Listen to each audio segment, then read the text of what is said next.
The Honourable Member Lambton Kent Middlesex. Thank you, Mr. Speaker.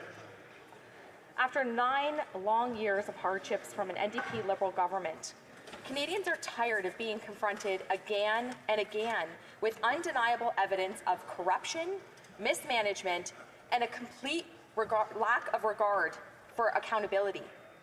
The negligent Liberal government, propped up by their NDP accomplices, has consistently failed Canadians, leading us down a path of rising costs, crime, and scandals.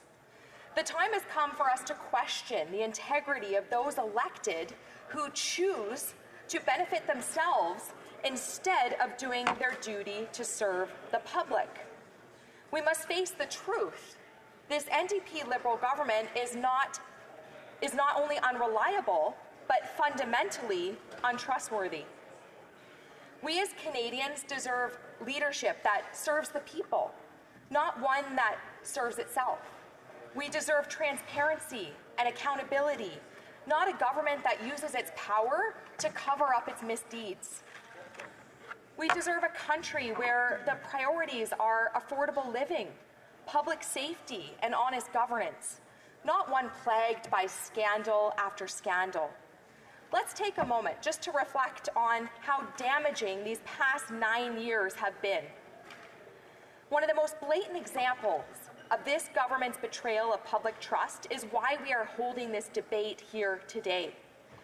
The $390 million corruption scandal tied to Liberal appointees in Sustainable Development Technology Canada, or SDTC. The Auditor General's report uncovered 186 conflicts of interest, where Liberals insiders used taxpayer dollars to enrich themselves through various companies. Let that sink in. Through this Green Slush Fund, 186 separate instances where people in positions of trust exploited public funds to line their own pockets. This is not mere incompetence. This is corruption at its absolute worst. In response, what have we seen from this Liberal government? Deflection, obstruction, and a refusal to accept responsibility. They have paralyzed Parliament by refusing to hand over unredacted documents to the police for a criminal investigation. The Speaker of the House has ruled that this refusal is a violation of parliamentary privilege. It has even been revealed that despite the Speaker's ruling, the Liberal government is still withholding and censoring information. Now, I'm not going to sugarcoat this. The Liberals even lack the integrity to follow the rules made by one of their own members. And yet, the NDP Liberal coalition continues to obstruct justice, protecting their friends while Canadians suffer. This government is more focused on safeguarding its own interests and addressing the real issues that are crippling Canadian families right now. This pattern of scandal and corruption runs deep. We have seen this government continuously attempt to bury its wrongdoings, not only in this case, but in over 15 other occasions in the past 9 years.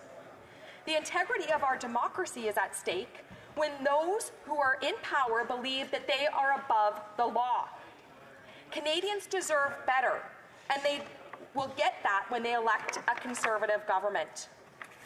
Speaker, this $390 million corruption case is just one scandal in a long line of Liberal misconduct since this Prime Minister took office in 2015.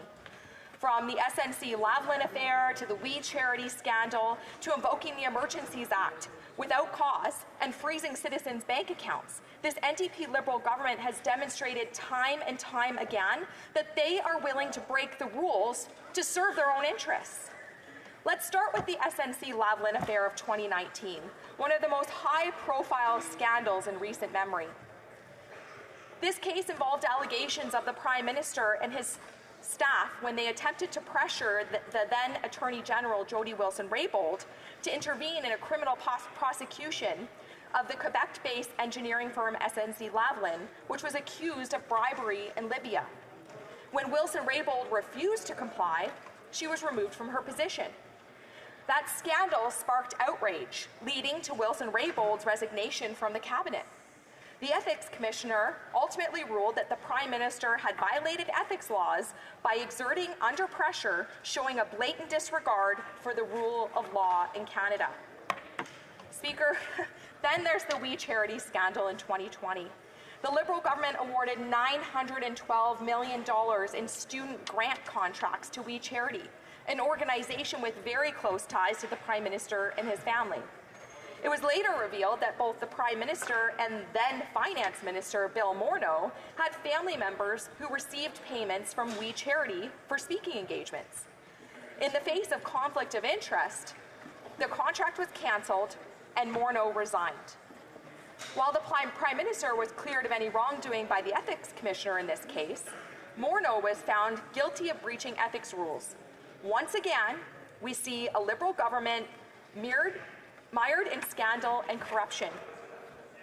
Speaker, then we have the Aga Khan vacation scandal of 2017.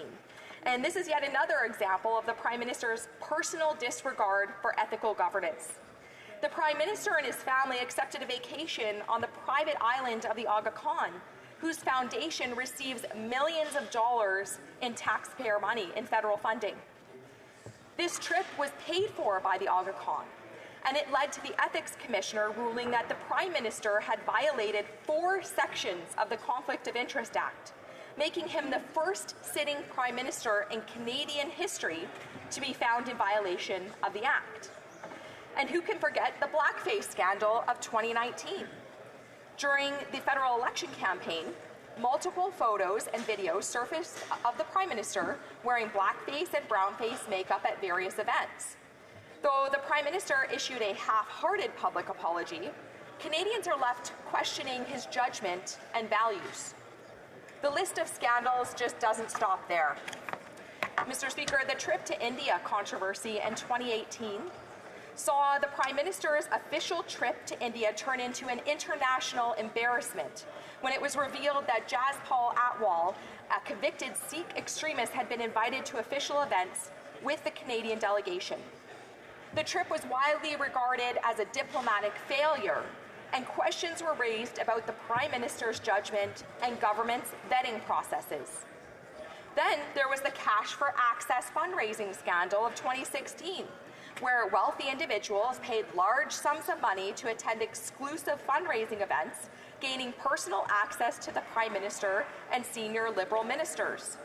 This scandal was so blatantly corrupt, it prompted changes to Canada's political financing laws and raised concerns about the integrity of the Liberal government's dealings with donors.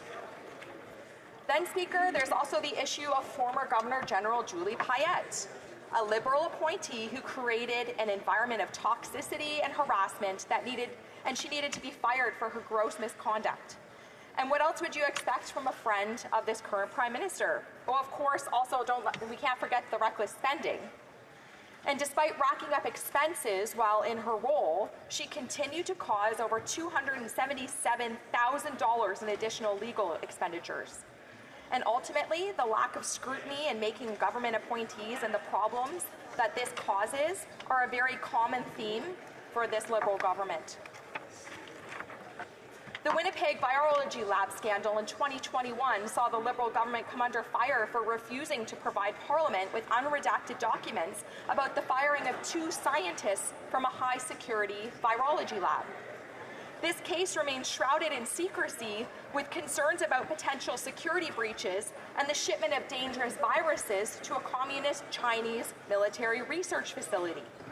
The government's refusal to comply with House orders has raised serious questions about transparency and national security.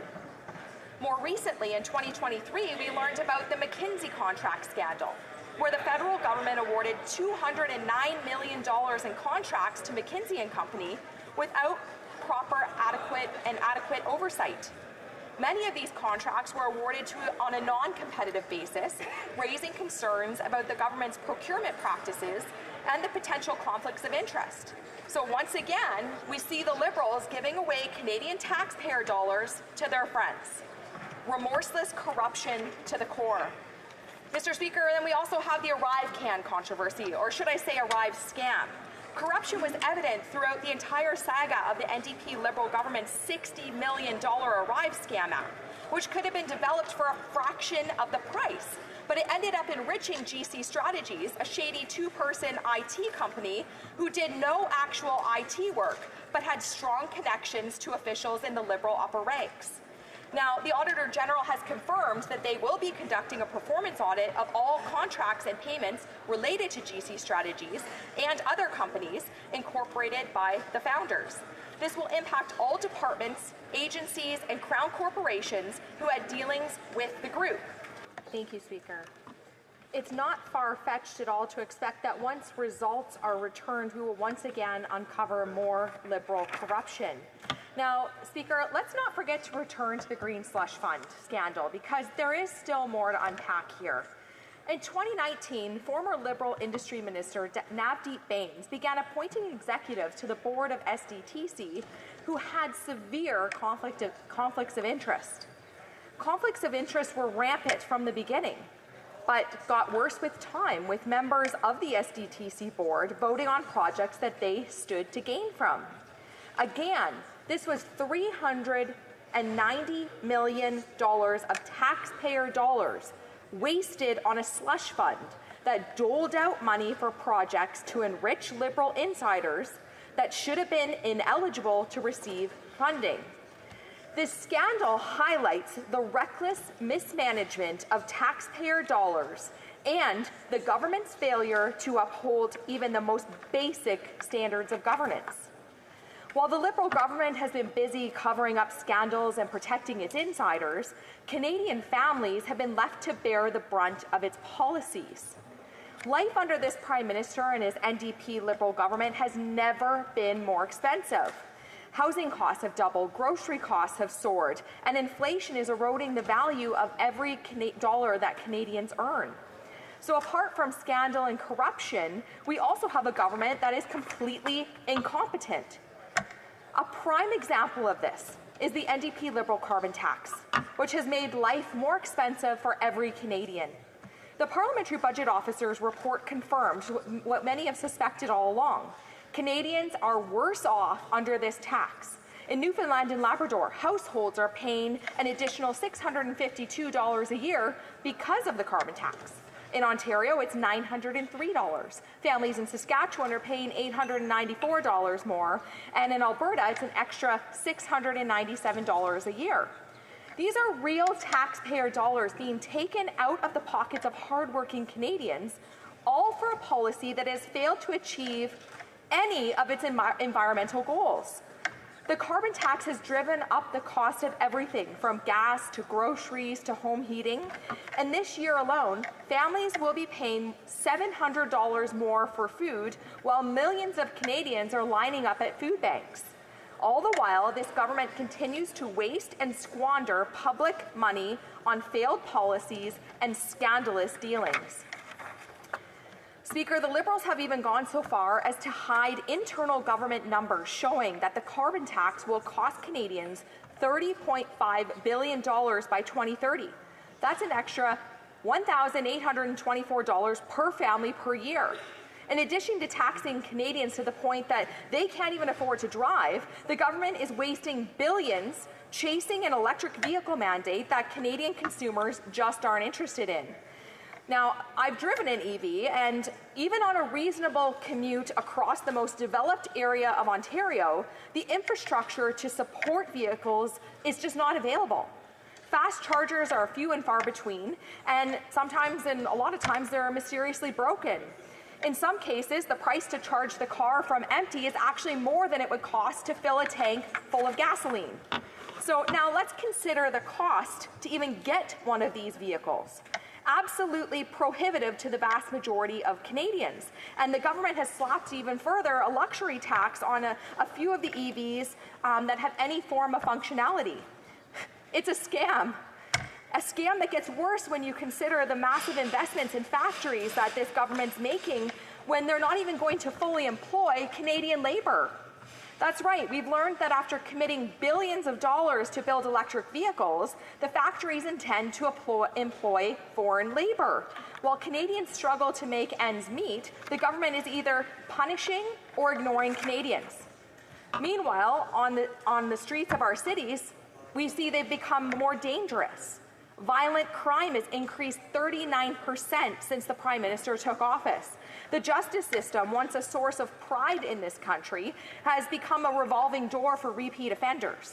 And instead of addressing these issues, the NDP Liberal government has weakened laws, making it easier for dangerous criminals to go free. Our communities are no longer safe, and families no longer feel secure in their own neighbourhoods. The government has failed to protect Canadians. Instead, they are taking on action to stop the rising tide of violence. They have chosen to focus on ideological crusades that have done nothing to make our streets safer. In fact, just yesterday, Mr. Speaker, the Toronto Police Association posted the following message on X in response to the Prime Minister boasting about banning handguns 2 years ago. And they say, I quote, "Criminals did not get your message. Our communities are experiencing a 45% increase in shootings and a 62% increase in gun-related homicides compared to this time last year. What difference does your handgun ban make when 85% of guns seized by our members can be sourced to the United States?" Well, Mr. Speaker, the NDP Liberal coalition is simply not worth the cost, the crime, or the corruption that they bring. After 9 years, it's clear that they have failed to deliver on their promises.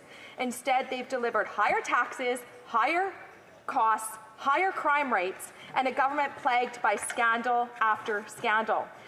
The only solution is a government that will put Canadians first, a government that will end the waste, the corruption, and the inflationary policies that are strangling families across this country.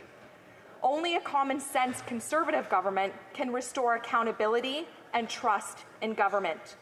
We will end the corruption, clean up the mess, and give Canadians the answers that they deserve. We will ensure that taxpayer dollars are used for the benefit of Canadians, not for lining the pockets of Liberal insiders.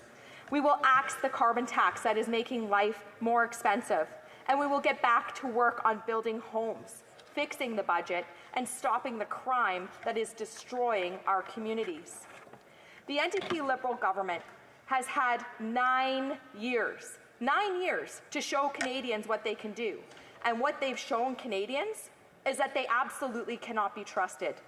They have put their own interests ahead of Canada, hidden the truth rather than face accountability, and wasted taxpayer dollars on pipe dreams and vanity projects while Canadians struggle. It's time to bring an end to this corruption and restore integrity, transparency, and common sense to our government. Canadians deserve a government that will put them first, and it's time to bring home a common-sense Conservative government.